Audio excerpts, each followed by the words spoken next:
Hello friends, welcome to Bright Study. और दोस्तों, जैसा कि आप जानते हैं, हमारा हिंदी व्याकरण क्रैश कोर्स पार्ट 1 चल रहा है।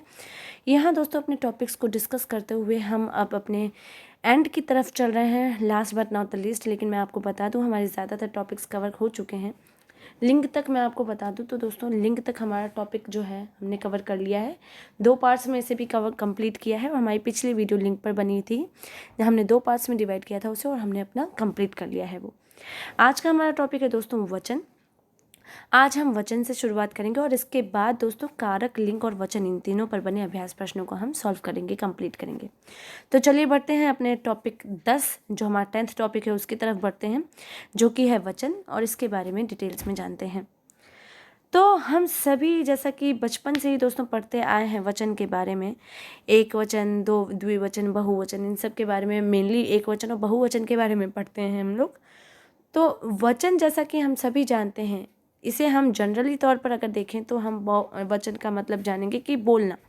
कोई अपने सुवचन बताता है तो लोग बोलने के तौर पर इसे बताते हैं कि हाँ, वचन का मतलब होता है बोलना। लेकिन जब हिंदी व्याकरण की बात आती है और हिंदी व्याकरण की भाषा की जब हम बात करते हैं, तो उसमें वचन को कुछ इस प्रकार से हम परिभाषित करते हैं कि पदों के जिस रूप से उसके एक या अनेक, एक या एक से अधिक या अनेक होने का बोध होता है, उसे हम क्या कहते हैं? वचन कहते हैं। ये होता है हमारा वचन। हिंदी व्याकरण की भाषा में हम इसे बोलते हैं। और इसी के बारे में ही हम आज तक पढ़ते हुए भी आए हैं दोस्तों। बचपन से आज तक हम पढ़ रहे हैं और आगे भी कॉम्पिटिटिव लेवल पे हम पढ़ते रहते हैं। एग्जाम्पल के तौर पर, जब यहाँ आपकी स्क्रीन पर 2 एग्जाम्पल दिए हैं दोस्तों, आप देख रहे होंगे। जब यहाँ हम बोलते हैं, पहला एग्जाम्पल हमारा बच्चा हंस रहा है, तो इससे हमें ये पता चल रहा है कि कोई एक ही बच्चा है जो कि हंस रहा है। बहुत सारे बच्चों की बात हम नहीं कर रहे हैं, सिर्फ एक बच्चे की बात कर रहे हैं कि बच्चा हंस रहा है। लेकिन जब हम बोलते हैं कि बच्चे हंस रहे हैं, जो कि हमारा बहुवचन में आ गया, 2 बच्चों की बात हमने नहीं की, बच्चे बात की है, तो बच्चे जब आ जाता है तो क्या हो जाता है? ये हमारा बहुवचन हो जाता है, एक से अधिक हो जाता है। 2 की बात करेंगे तो द्विवचन रहेगा। लेकिन यहाँ हम द्विवचन की बात नहीं कर रहे हैं। जनरल तौर पे हमारा एक और बहुवचन, यही 2 प्रकार होते हैं। तो हम एक से अधिक की जब हम बात कर रहे हैं तो क्या हो जाएगा? वो हमारा बहुवचन हो जाएगा। बच्चे हंस रहे हैं। कुछ बातें हैं दोस्तों जिसे आप यहाँ पर ध्यान से देखें, जो आपकी स्क्रीन पर है, पढ़ें, आपको समझ में आएगा। जैसा कि हम बच्चा और बच्चे, इनको देख रहे हैं कि एक और अनेक संख्याओं का बोध करा रहे हैं। तो जहाँ ये संख्याओं का बोध कराते हैं, वो आपका क्या हो जाता है? वचन हो जाता है। तो इस प्रकार से हमने जब एक वचन के एक रूप के बारे में पढ़ा, क्या, या उसके एक ही जो एक संख्या के बारे में पढ़ा, तो वो हमारा क्या हो गया? एक वचन हो गया। लेकिन जब हमने एक से अनेक संख्या के बारे में पढ़ा, मतलब बच्चे के बारे में पढ़ा, तो क्या वो हो गया? हमारा बहुवचन हो गया। तो हमारे भेद कितने हुए? 2 हो गए, एक वचन और बहुवचन।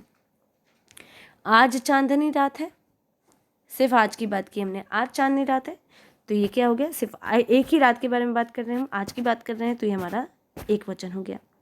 फिर चांदनी रातें बड़ी खूबसूरत होती हैं। बहुत सारी चांदनी, एक ही चांदनी रात की बात नहीं कर रहे हैं हम, बहुत सारी चांदनी रातों के बारे में बात कर रहे हैं। तो ये क्या हो गया? ये हमारा बहुवचन हो गया।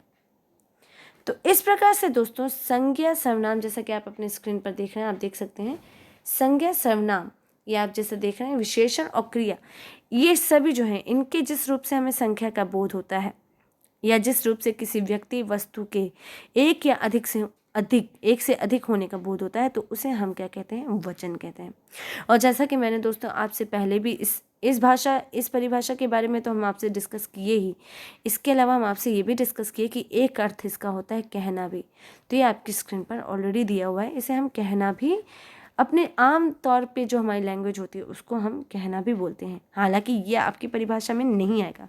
परिभाषा आपका एक या एक से अधिक संख्याओं का जो बोध करवाए, संज्ञा, सर्वनाम, क्रिया, विशेषण या क्रिया के पदों के रूप में, तो वो आपका क्या हो जाता है? वो आपका होता है वचन। तो ये था वचन।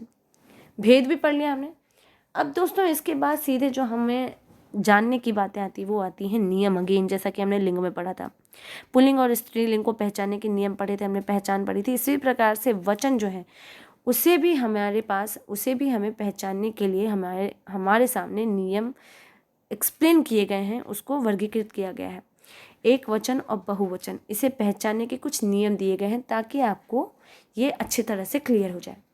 तो चलते अपने पहले पॉइंट की तरफ। तो हमारा जो पहला पॉइंट है वो ये है कि आदरणीय या सम्माननीय व्यक्तियों के लिए जो वचन हम यूज़ करते हैं वो कैसे होगा और वो कौन सा वचन होगा। तो चलिए ये जानते हैं। तो यहाँ जैसा कि आप देख रहे हैं वो यहाँ हमेशा आपका जो है हमेशा आपका बहुवचन प्रयोग में आता है।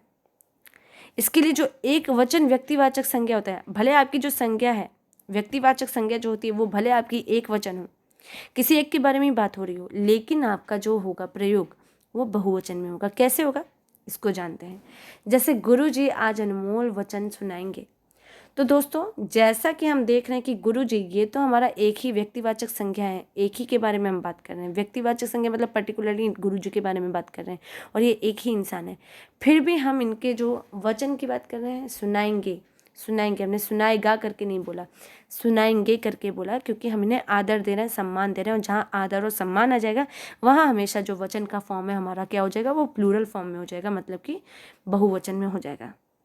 इसी प्रकार से श्री रामचंद्र जी मर्यादा पुरुषोत्तम थे। श्री रामचंद्र जी मर्यादा पुरुषोत्तम था ऐसा हम कभी नहीं बोलते और ना ही कभी हम बोल सकते हैं, क्योंकि वो आदरणीय और सम्माननीय रहे हैं। तो उनके लिए हम हमेशा प्लूरल फॉर्म ऑफ वचन, प्लूरल फॉर्म वचन का प्रयोग करते हैं। इस प्रकार से पापा जी कल बेंगलुरु जाएंगे, पापा जी कल बेंगलुरु जाएंगे, ये भी हमारे लिए आदरणीय है। हमारे पिताजी माताजी हमारे जो पेरेंट्स होते हैं, हमें बुज़ुर्ग होते हैं और जो बुज़ुर्ग होते हैं, पेरेंट्स जो होते हैं और जो बुज़ुर्ग होते हैं वो ज़्यादातर आप देखते हैं हमसे अगर कोई 2 साल भी बड़ा हो तो उससे हम आदर देते हैं। तो उनके लिए भी हम हमेशा बहुवचन का ही प्रयोग करेंगे सेंटेंस में। भले आपकी जो संज्ञा है व्यक्तिवाचक संज्ञा हो वो हमेशा आपकी सिंगल हो, लेकिन आपकी जो क्रिया होगी या क्रिया के फॉर्म में जो हम यूज़ करते हैं वो आपका हमेशा क्या होगा, प्लूरल फॉर्म में रहेगा, मतलब कि बहुवचन के फॉर्म में रहेगा। फिर नेक्स्ट है दोस्तों सेकंड जो हमारा पॉइंट है वो है संबंध दर्शाने के लिए, मतलब कि संबंध दर्शाने के लिए, रिलेशन दर्शाने के लिए जो हमारी संज्ञाएं होती हैं वो एक वचन और बहुवचन दोनों में ही आपकी समान रहती हैं। एक समान रहती हैं, सिमिलर रहती, सेम रहती हैं।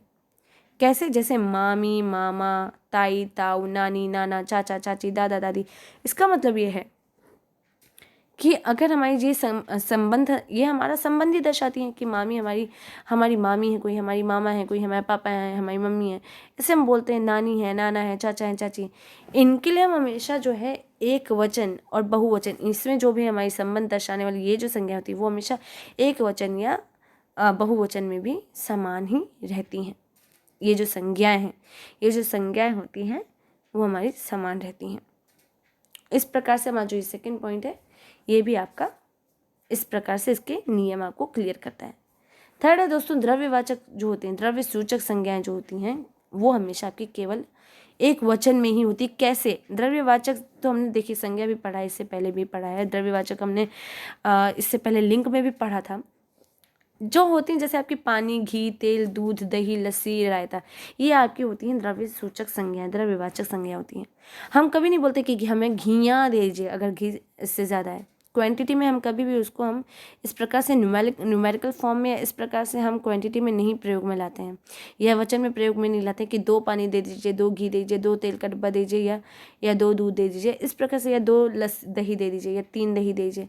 इस प्रकार से हम नहीं बोलते, या लस्सियाँ या घियाँ या तेलियाँ या दूधियाँ, इस तरह से नहीं बोलते हम। पानियाँ या रायतियाँ, वो हमारा हमेशा एक वचन में ही रहता है कि मुझे पानी पिला दो।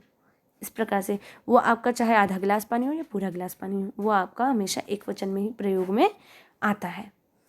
इस प्रकार से द्रव्य सूचक संज्ञाएं ये भी आपकी एक वचन में होगी। कुछ संज्ञाएं आप देख रहे हैं दोस्तों, कुछ हैं जो आपकी सिर्फ एक वचन में हो रहे हैं यूज़, और कुछ आपके सिर्फ बहुवचन में यूज़ हो रहे हैं। इसके बाद कुछ शब्द जो होते हैं, अब यहाँ पर देखिए कुछ शब्द आपके हमेशा बहुवचन में प्रयोग किए जाते हैं। जैसा अभी हमने आपसे कहा कुछ आपके हमेशा एक वचन में प्रयोग में आते हैं तो कुछ आपके पूरा बहुवचन में आते हैं। जैसे दर्शन, प्राण, आंसू, लोग, समाचार, हस्ताक्षर, आशीर्वाद।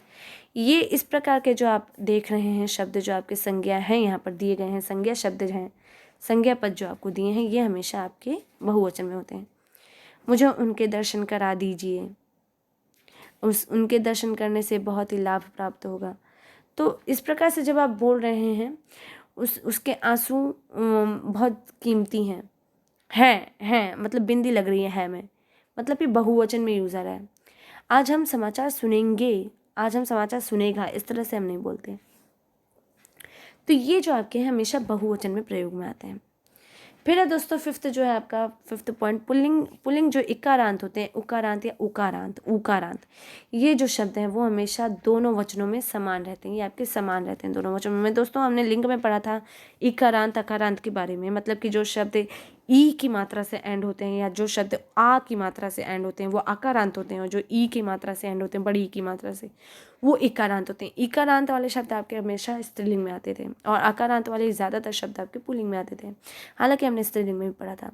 इसी प्रकार से आपका उ और बड़ा उ, इससे भी आपके शब्द जो एंड होते हैं, इन शब्दों के बारे में बताया जा रहा है इंक्लूडिंग इकारांत। अगर आप ध्यान से समझें, इन ये जो शब्द जो आपके एंड होते हैं इनसे, वो आपके दोनों वचनों में सेम रहते हैं। कैसे?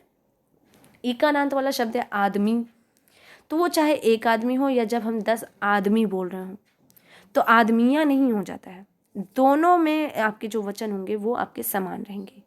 एक आदमी 10 आदमी, एक आदमी हो तो भी आदमी ही लगेगा, 10 आदमी हो तो भी आदमी एक ही वचन में रहेगा, दोनों वचन में आपका समान रहेगा।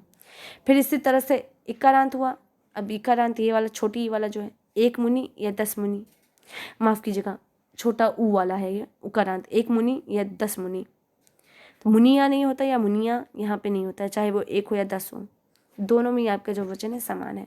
इसी प्रकार से बड़ा ऊ वाला, एक डाकू या 10 डाकू, तो बड़ा ऊ वाले में भी आपका जो वचन है उसका फॉर्म आप देखिए चेंज नहीं हो रहा है, वो आपका बहुवचन में नहीं हो जा रहा है, ये आपका एक वचन में ही है, चाहे वो 1 हो, 5 हो, 10 हो, 11 हो या 15 हो। इस प्रकार से आपका ये जो है इकारांत, उकारांत और उकारांत के हिसाब से आपके शब्द के वचन बताए गए हैं कि ये चेंज नहीं होते, ये आपका कभी चेंज नहीं होगा, ये आपको ध्यान में रखना है। फिर है दोस्तों सिक्स्थ जो है आपका बड़प्पन दिखाने वाले, जैसे हेतु, कभी भी ये जो वक्ता होते हैं वो मैं की जगह जो हम का प्रयोग करते हैं, कई बार बड़प्पन अपने आप को दिखाते हैं। कई बार लोगों की तो आदत होती है कि वो मैं की जगह हमको ही प्रयोग में लाते हैं, राजघराने के होते हैं या जो कहीं के भी होते हैं, उनकी कुछ लोगों की, कुछ व्यक्तियों की आदत होती है कि वो मैं नहीं प्रयोग में लाते, चाहे वो आदमी हो या औरत हो, चाहे वो लड़का हो या लड़की हो, वो हम का प्रयोग करते हैं। तो जब हम का भी प्रयोग करते हैं, हमें आपसे ये उम्मीद नहीं थी, यह हम वैदिक काल में ये देखते थे, हम का जब प्रयोग करते हैं दोस्तों, तो वो भी जो आपका है वचन, ये भी आपका क्या होता है, ये अक्सर आपका बहुवचन में प्रयोग में लाता है, और ये भी आपको वचन के बारे में बताता है। बड़प्पन दिखाने में भी आपका ये वचन इस प्रकार से ये चेंज नहीं होता, यही प्रयोग में आता है। फिर व्यवहार में जब हम तुम के स्थान पर आप का प्रयोग करते हैं, ये देखिए आप का जब प्रयोग करते हैं तो भी आप देखिए आप कहाँ से आ रहे, या आप आज कैसे आए, यहाँ पे भी आप देख रहे होंगे दोस्तों। तो जो हमने पढ़ा था कि क्रिया के अनुसार हमारा जो है यहाँ पर डिसाइड होता है, तो आप कहाँ से आ रहे जब हम बोलेंगे हम सोचेंगे कि 4-5 लोग आ रहे हैं, लेकिन नहीं, जब हम आप का प्रयोग कर रहे हैं, सम्माननीय पुरुष के लिए प्रयोग कर रहे हैं, सम्माननीय व्यक्ति के लिए कर रहे हैं, या सम्मान देने के लिए प्रयोग करें, या आप आज कैसे, तो ये भी आपका आप देख रहे होंगे बहुवचन के फॉर्म में है। आप आज कैसा ऐसे नहीं बोलते, आप कहाँ से आ रहा ऐसे नहीं बोलते, हम बहुवचन का प्रयोग कर रहे हैं, और ये भी आपका जो है इस प्रकार से आपको वचन के बारे में बता रहे हैं कि वचन का फॉर्म चेंज नहीं होता है इसमें। फिर है जातिवाचक संज्ञा, जातिवाचक जो संज्ञा है उसका प्रयोग, ये आप देखिए तो ये भी जो है ये आपका दोनों वचनों में प्रयोग में आता है। जैसे गाय घास चरती है या गायें घास चरती हैं, ये आपका दोनों वचनों में प्रयोग होता है, एक वचन में भी हो रहा है गाय घास चरती है, गायें घास चरती हैं, तो दो बहुवचन में भी प्रयोग में आ रहा है, दोनों वचनों में गाय का प्रयोग हो गया।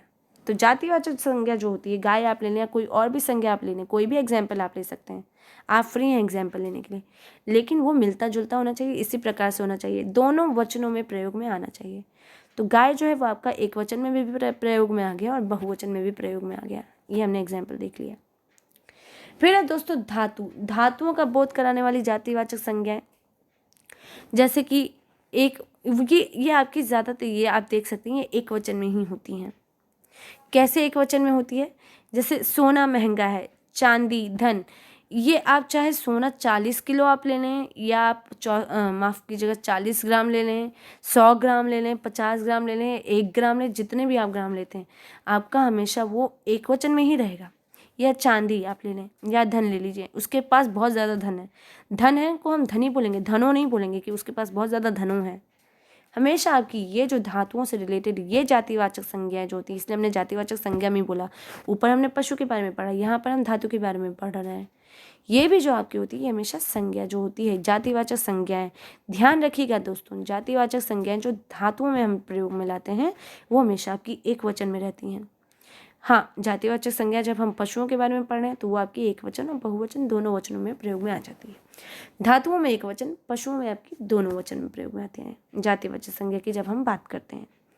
1 मिनट का पॉज लीजिएगा, अगर आप कंफ्यूज हो रहे हो उसे स्टॉप कीजिए वीडियो को और फिर से आप ध्यान से देखिए, समझिए, आपको क्लियर हो जाएगी बात। इसके बाद है दोस्तों समूहवाचक संज्ञा। समूहवाचक संज्ञा जो होती है आपकी हमेशा एक वचन में रहती है, याद ध्यान रखिएगा। जनता, टोली, इस प्रकार की हम नहीं बोलते हैं बहुत सारी जनताएं हैं आज यहाँ पर चांदनी चौक में बहुत सारी जनताएं इकट्ठी हुई हैं, नहीं, जनता इकट्ठी हुई है, टोली है, भूतों की टोली है, माफ़ कीजिएगा मैंने एक एग्जाम्पल के तौर पे दिया, आपको डरने की आवश्यकता नहीं है। तो इस प्रकार से जो समूहवाचक संज्ञा होती है वो हमेशा आपकी क्या होती है, एक वचन में रहती है। इसके बाद है दोस्तों ये गुणवाचक और भाववाचक संज्ञा। ये गुणवाचक और भाववाचक जो संज्ञा है वो हमेशा या तो एक वचन में भी होती हैं, दोनों जो संज्ञाएं हैं एक वचन में भी होती हैं और बहुवचन में भी प्रयुक्त में आती हैं। कैसे प्रयोग होती हैं वो भी एग्जाम्पल से देख लीजिए। इन फूलों की अनेक खूबियाँ हैं, खूबियाँ हैं हम बोल रहे हैं तो ऑब्वियसली ये बहुवचन में आ गई। एक खूबी के बारे में बात नहीं कर रहे हैं, एक बहुत अच्छी कोई पर्टिकुलर स्पेसिफिक खूबी के बारे में बताते हम, उसके बारे में बताते तो वो ज़रूर एक वचन में होता, लेकिन बहुत सारी खूबियाँ हैं, कोई एक खूबी नहीं है। कोई एक खूबी हो तो बताऊँ, बहुत सारी खूबियाँ हैं, तो ये आपकी बहुवचन में हो गई। भाववाचक ये आपका गुण हुआ लेकिन ये बहुवचन में हो गया। फिर मैं आपकी खुशी में खुश हूँ, आपकी कोई एक खुशी हो चाहे 10 खुशियाँ हों, लेकिन फिलहाल हम एक ही खुशी की बात कर रहे हैं तो मैं आपकी उसी एक खुशी में खुश हूँ, ये आपका भाव हो गया भाववाचक संज्ञा में। तो हमने एक वचन में भी पढ़ लिया और बहुवचन में भी पढ़ लिया इस प्रकार से। फिर है आपका हर, प्रत्येक और हर एक, ये जो हमारे कुछ शब्द होते हैं ये हमेशा आपके क्या होते हैं, एक वचन में प्रयोग में आते हैं। हर, जब हम आगे ही हर लगा दिए, पहले ही हमने बहुवचन का प्रयोग कर लिया, हर मतलब बहुत सारी चीज़ों के बारे में हमने जान लिया, तो उसके बाद आपका सब एक वचन में आ जाता है। एक ये भी तरीका होता है जानने का। हर इंसान को अपनी बात रखने का अधिकार है। हर इंसानों को, इस प्रकार से कोई भी वर्ड नहीं होता, सेंटेंस नहीं होता है, अगर आप खुद पढ़ेंगे आपको अटपटा सा लगेगा, तो आपका एक वचन में होगा। प्रत्येक छात्र स्पोर्ट्स में भाग लेगा, प्रत्येक छात्रों स्पोर्ट्स में भाग लेंगे, ऐसे नहीं हम बोलते हैं। हर एक झील इतनी सुंदर नहीं होती, हर झील इतनी सुंदर नहीं होती, या हर एक झील नहीं सुंदर होती, या आप इसके अलावा दूसरे भी एग्जाम्पल्स ले सकते हैं। इस प्रकार से जो आपके सेंटेंस है दोस्तों, जब आपका सेंटेंस के आगे हर, प्रत्येक या हर एक इस प्रकार के शब्द लग जाते हैं, हमेशा आपका फिर आपका जो आगे का वचन होगा वो, या वाक्य का वचन होगा वो हमेशा एक वचन में होगा। ये आपको ध्यान रखना है। हाँ, आप इन 3 वर्ड्स को याद रख सकते हैं, और भी आपको वर्ड्स आए हैं तो आप बताइए, लेकिन ये आपकी एक महत्वपूर्ण पहचान है। इसके अलावा हम समूहवाचक की, हालांकि अभी बात की समूहवाचक संज्ञा की, लेकिन जब हम ज़्यादा समूहों की बात करते हैं, ज़्यादा समूह का जब बोध कराते हैं तो समूहवाचक संज्ञा का प्रयोग जो होता है वो आपका बहुवचन में हो जाता है। हालांकि हमने इससे पहले भी हमने एक वचन में पढ़ा, लेकिन जब हम ज़्यादा संख्याओं की बात करते हैं, ज़्यादा समूहों की बात करते हैं तो वो हमारा बहुवचन में हो जाता है। जैसे विद्यार्थियों की बहुत सारी टोलियाँ, टोली के अलावा हम टोलियाँ भी बोलते हैं। जब टोलियों की बात करते हैं, देहरादून गई टोलियाँ, जब बहुत ज़्यादा संख्या की बात की हमने, बहुत ज़्यादा समूहों की बात की, तो आपका बहुवचन में आपका सेंटेंस हो जाता है। फिर एक और इम्पॉर्टेंट पॉइंट है दोस्तों कि कभी कभी जो आपका एक वचन है, कुछ एक वचन संज्ञा, वो शब्दों के साथ गुण, लोग, जन, समूह, वृंद, दल, गण, जाति आदि इन सबको लगाकर भी शब्दों को, ये क्या होता है, बहुवचन में चले जाते हैं, परिवर्तित हो जाते हैं। मतलब ये जो संज्ञा होती हैं, गुण, लोग, जन, समूह, वृंद, दल, गण, जाति, ये जो हमारे कुछ शब्द होते हैं, ये भले आपका फिर एक वचन हो, उसके साथ जब ये वर्ड लग जाते हैं तो आपका जो वाक्य है वो एक वचन से बहुवचन में परिवर्तित हो जाता है। समझिए, भले आपका संज्ञा एक वचन में हो, जैसा हमने इससे पहले पढ़ा था, लेकिन जो आपका सेंटेंस है वो बहुवचन में परिवर्तित हो जाता है इन शब्दों के प्रयोग से। जैसे जब हमने लोग की बात की तो मजदूर लोग आज छुट्टी पर हैं, हालांकि हम मजदूर की बात की, एक वचन है, लेकिन लोग लगा दिया तो वो मजदूर पूरी जाति की बात हो गई, पूरी जाति की बात हो गई, तो ये बहुवचन में परिवर्तित हो गया। इस प्रकार से मजदूर लोग मतलब इतने लोगों की बात होगी तो ये आज छुट्टी पर है। फिर स्त्री जाति आज हर जगह अपना परचम लहरा रही है। पूरी की पूरी एक जाति आ गई आपकी, सिर्फ एक स्त्री की बात नहीं हो रही, पूरी जाति आ गई, तो ये आपका बहुवचन में परिवर्तित हो गया। जाति शब्द लग गया, पूरा बहुवचन में प्रयोग हो गया और इसीलिए ये आपका बहुवचन हो गया। छात्रगण बहुत गतिविधियों में बढ़ चढ़कर हिस्सा ले रहे हैं स्कूल में। तो जब आप देख रहे हैं बहुत सारे छात्र हैं, एक छात्र की बात नहीं कर रहे हैं हम, बहुत सारे छात्र हैं, और जब हम इस प्रकार से बात करते हैं तो ये क्या हो गया, ये आपके बहुत सारे छात्र की एक जाति के बारे में बताने लगे, तो ये आपका क्या हो गया, ये आपका बहुवचन में परिवर्तित हो गया। इस प्रकार से दोस्तों माफ़ कीजिएगा, ये जो है इस प्रकार से आपका क्या होता है, ये पूरा का पूरा बहुवचन और एक वचन को हम किस प्रकार से प्रयोग में लाते हैं, ये आपका पूरा यहाँ पे इन पहचानों के माध्यम से, इन क्राइटेरियाज के माध्यम से आपको क्लियर करते हैं कि किस प्रकार से हम इनकी पहचान कर सकते हैं, या कौन कौन सी ऐसी क्राइटेरियाज हैं जो दोनों में प्रयोग में आती हैं। तो ये था दोस्तों हमारा पूरा वचन पर अध्याय। कोई भी डाउट हो, कोई भी आपको समस्या हो, आप क्लियर कीजिए। और दोस्तों इसके बाद हमारा जो कॉन्सेप्ट, जो हमारा टॉपिक होगा, समास होगा। अगर मैं आपको फिर से बताऊं तो अगर आपने पिछले टॉपिक्स को नहीं कवर किया, उसे एक बार ज़रूर कवर कर लें ताकि आपको क्लियर हो जाए कॉन्सेप्ट, और आप अभी भी पढ़ने में आपको ईजी रहे, समझने में आगे ईजी रहे। इसके बाद हम दोस्तों अपना कारक और लिंग और वचन, इन तीनों पर जो हमारे बने अभ्यास प्रश्न हैं उसको हम अपनी नेक्स्ट वीडियो में सॉल्व करेंगे। तब तक के लिए दोस्तों